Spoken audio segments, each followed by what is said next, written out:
भारत और ऑस्ट्रेलिया के बीच T20 series एक बहुत ही नाजुक मोड़ पर है। पहला मैच तो खैर बारिश में धुल गया। हाँ। लेकिन मेलबर्न में जो दूसरा मैच हुआ वो भारत के लिए मतलब किसी बुरे सपने से कम नहीं था। बिल्कुल, सिर्फ 125 रन पर पूरी टीम सिमट और गई। ऑस्ट्रेलिया ने 40 गेंदें रहते मैच जीत लिया बड़ी आसानी से। हाँ, ये सिर्फ एक हार नहीं थी, मुझे लगता है ये एक तरह का मतलब रणनीतिक और उससे भी ज्यादा शायद एक मानसिक पतन था। सही कह रही हैं। एक वक्त पर 97 पर 1 विकेट थे और फिर अचानक पावर प्ले में 40 पर 4 हो गए। वही तो ये दिखाता है कि दबाव में टीम कैसे बिखर गई। अभिषेक शर्मा ने जबरदस्त पारी खेली, 37 गेंद में 68 रन। हाँ, वो शानदार थे। उससे ये तो लगा कि पिच में रन थे, लेकिन बाकी बल्लेबाज खासकर जो अनुभवी खिलाड़ी हैं वो बिल्कुल नहीं चले। और इसकी सबसे बड़ी वजह वो जॉश हेजलवुड्स का स्पेल था, है ना? बिल्कुल सही कहा। 4 ओवर, सिर्फ 13 रन और 3 बड़े विकेट।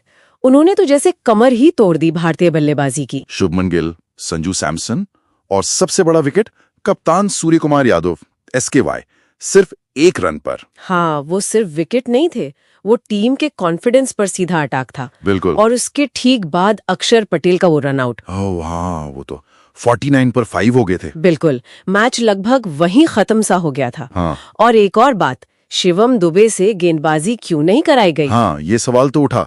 अगर वो ऑलराउंडर की भूमिका में है तो उनका इस्तेमाल होना चाहिए था, कम से कम 1-2 ओवर तो डालते। खैर। अच्छा, तो मेलबर्न की बात हुई, अब आगे देखते हैं। हाँ। हबार्ट का बैलरिव ओवल, जिसे लोग निंजा स्टेडियम भी कहते हैं मजाक में। हाँ।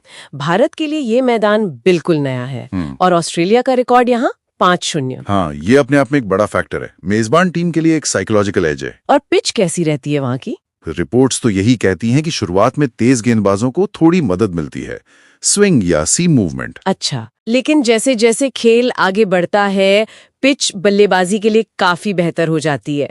औसत स्कोर तो खैर 147 के आसपास है, पर यहाँ 180 रन का टारगेट भी चेज हुआ है।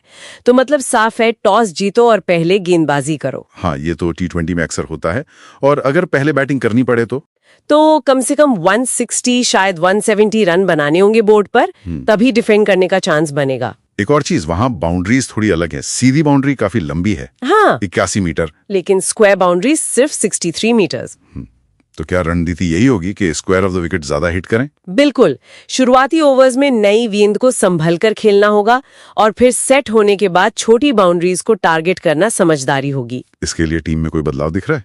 देखिए, एक बदलाव जो शायद हो सकता है वो है अक्षर पटेल की जगह रिंकू सिंह को लाना। अच्छा, क्यों? सकते हैं, जिसकी कमी मेलबर्न में बहुत खली थी। लेकिन फिर गेंदबाजी में एक विकल्प कम नहीं हो जाएगा? हाँ, वो तो है, पर फिर शिवम दुबे से गेंदबाजी करानी ही होगी, कम से कम 2-3 ओवर। हाँ, तभी उनके ऑलराउंडर होने का मतलब है। बिल्कुल, और कलाई के स्पिनरों पर भरोसा दिखाना होगा। कुलदीप और बिश्नोई या वरुण चक्रवर्ती जो भी खेले, होबार्ट में स्पिनर्स को मदद मिल सकती है। अब एक बहुत बहुत बड़ी खबर आई है भारत के लिहाज से।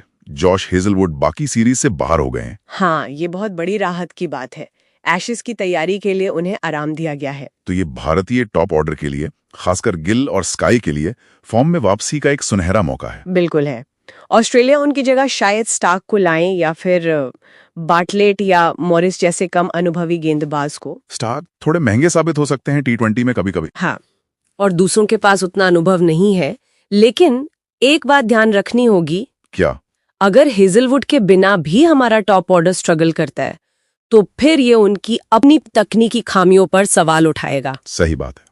और ऑस्ट्रेलिया के पास अभी भी मिचेल मार्श और ट्रेविस हेड जैसे खतरनाक बल्लेबाज हैं। बिल्कुल, मार्श ने पिछले मैच में 46 रन्स बनाए थे, उन्हें जल्दी आउट करना होगा। तो जाहिर है दबाव अब कप्तान सूर्य कुमार यादव और जसप्रीत बुमराह पर बहुत ज्यादा है। हाँ, SKY को पल्ले से लीड करना होगा और कप्तानी में भी स्मार्ट फैसले लेने होंगे। और बुमराह को उन्हें वो रोल निभाना होगा जो पिछले मैच में हेजलवुड ने निभाया था। शुरुआत में विकेट लेना बहुत जरूरी है। तो कुल मिलाकर होबार्ट का मैच सिर्फ सीरीज बचाने का नहीं है। नहीं, बिल्कुल नहीं। ये T20 वर्ल्ड कप की तैयारियों के लिहाज से भी टीम की मेंटल स्ट्रेंथ का टेस्ट है। हेजलवुड का ना होना एक बड़ा मौका है, लेकिन होबार्ट की अपनी चुनौतियां हैं। सही कहा। टीम कॉम्बिनेशन, रिंकू का आना या ना आना और SKY का फॉर्म, ये सब मिलकर मैच का नतीजा तय करेंगे। संक्षेप में कहें तो भारत को होबार्ट में सिर्फ जीतना नहीं है, बल्कि मेलबोर्न का एक करारा जवाब देना है। ये एक वापसी का मौका है। बिल्कुल, और श्रोताओं के लिए हम एक सवाल छोड़ जाते हैं, क्या सिर्फ एक बड़े गेंदबाज हेजलवुड के ना होने से भारतीय टीम की वो बुनियादी दिक्कतें छुप सकती हैं जो दबाव में बिखरने की शक्ल में दिखती हैं, या ये सच में वापसी का एक टर्निंग पॉइंट साबित होगा?